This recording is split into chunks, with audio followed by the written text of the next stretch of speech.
Here's the overview of our research cruise off Palos Verdes.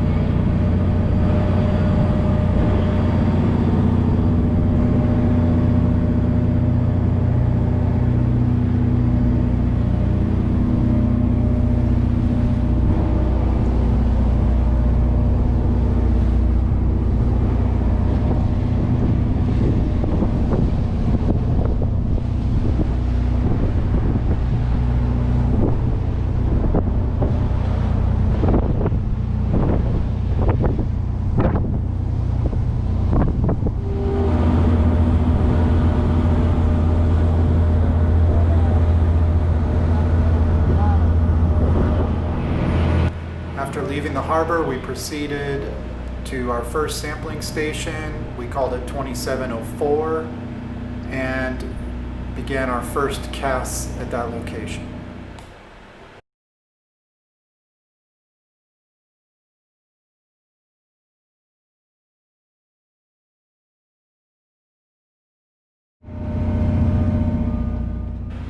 Here the research technicians are getting the CTD ready for deployment, and this involves pulling some caps off, rinsing some of the tubes, making sure the system is ready to take measurements once it's dropped into the water. You will notice that there are two pieces of equipment on the deck, the CTD that is attached to the line and a much larger set of Niskin's sampling bottles in the white frame. But if you look closely, you'll see that there's another CTD actually strapped at the bottom of that, what we call rosette. The CTD we're deploying over the side simply takes measurements for conductivity, temperature, and depth. This one also has the capability to measure dissolved oxygen and fluorescence.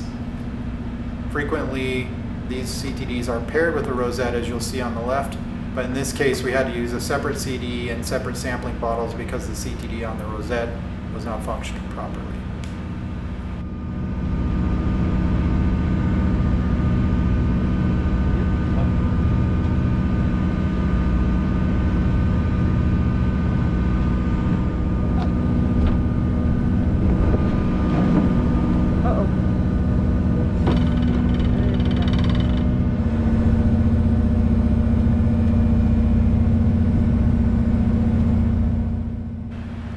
What you'll see here is that we have attached individual Niskin bottles to the deployed line with the CTD below it.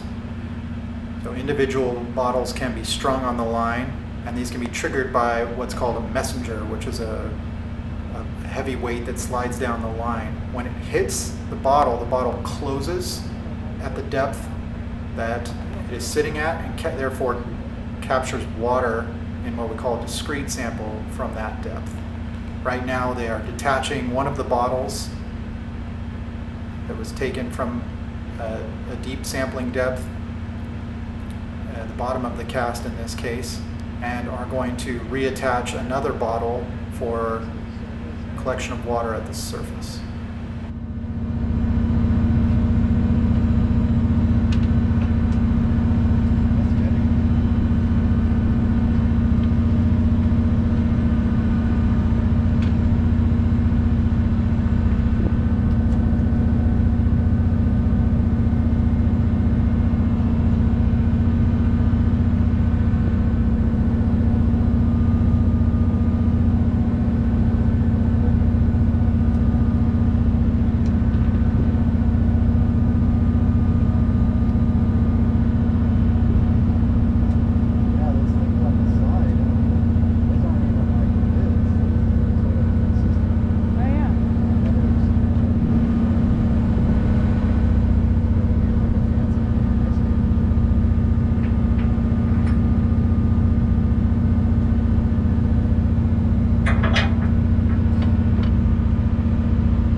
me to grab the water? Do you want me to wait till you're done?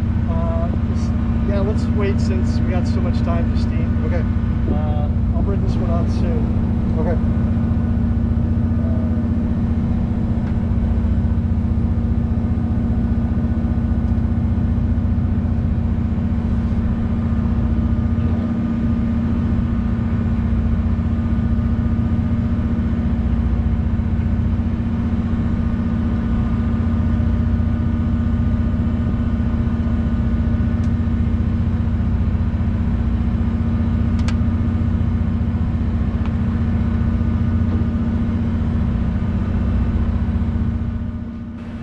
Here Troy is attaching the messenger to the line and letting it drop.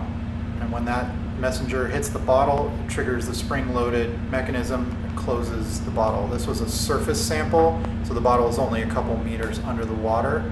But messengers are an old school way of triggering niskins and have been used for a very long time and can be used to trigger niskins at basically any depth.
Once the water is back on board in the niskins, we transfer that water into 20-liter carboys, which is what you see me holding.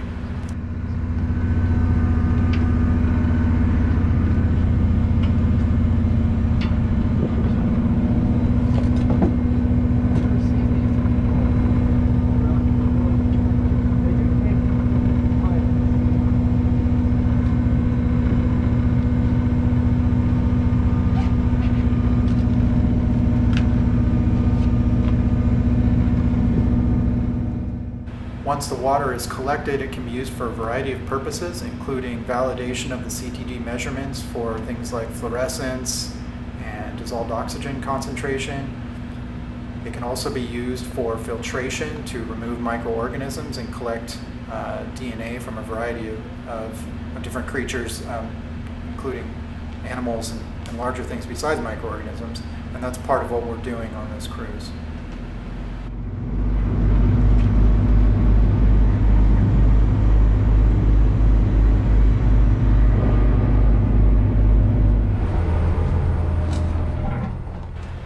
The filtering process is done using a peristaltic pump, which is what you see in front of me there.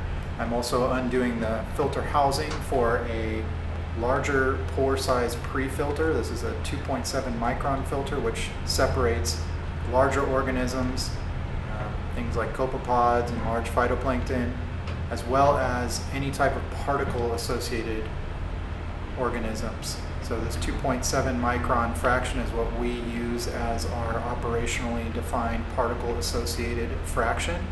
And in practice, this particle associated fraction can use a variety of different filter sizes, or can be defined by a variety of different filter sizes, as we've discussed in class. At the end of the tubing, I'm now attaching a 0.22 micron Sterivex filter, which allows us to capture small microorganisms that go through the 2.7 micron filter. So this is considered a sequential filter fractionation process, and we will save the filters from both the sizes, the 2.7 and the 0.22 micron filters, for DNA extraction and genomic sequencing. This is just simply inserting the other end of the tubing into the carboy from water collected at a specific depth.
Here you see Naomi repeating the process with water collected from an additional site and additional depths.